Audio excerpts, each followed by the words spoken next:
নিউজিল্যান্ডের দেয়া চ্যালেঞ্জ মোকাবেলায় প্রস্তুত আছে বাংলাদেশ ক্রিকেট দল। মিরপুর শেরে বাংলা স্টেডিয়ামে এক সংবাদ সম্মেলনে একথা জানান টাইগারদের হেড কোচ ফিল সিমন্স। আর বাংলাদেশের পেস বোলিংয়ের প্রশংসা করে কিউই কোচ রব ওয়াল্টার নিজেদের প্ল্যান কাজে লাগাতে চান। পরাগ আরমানের রিপোর্ট।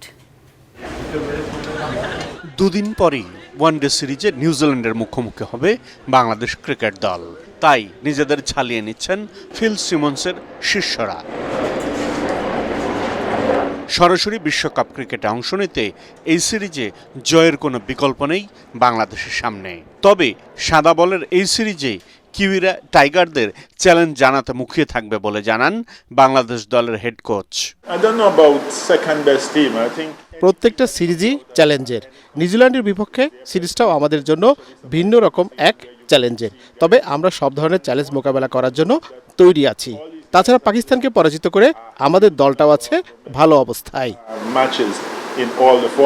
বাংলাদেশে এসে নিউজিল্যান্ডও অনুশীলনে ব্যস্ত সময় পার করছে, কিন্তু এদেশের কন্ডিশন চিন্তায় ফেলেছে তাদেরকে।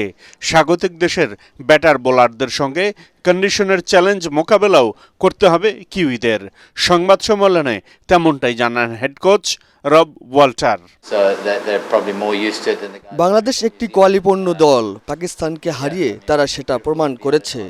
নতুন কিছু খেলোয়াড়কে এমন কোয়ালিটিপূর্ণ দলের বিপক্ষে খেলাতে পারাটা দারুণ সুবিধার। অভিজ্ঞতা আপনি কিনতে পারবেন না, মাঠে নেমে খেলে তা অর্জন করতে হয়। মিরপুর শেরবাংলা স্টেডিয়ামে শুক্রবার প্রথম ওয়ানডেতে নিউজিল্যান্ডের বিপক্ষে খেলতে নামবে বাংলাদেশ। পরাগ আরমান, এটিএন বাংলা, ঢাকা।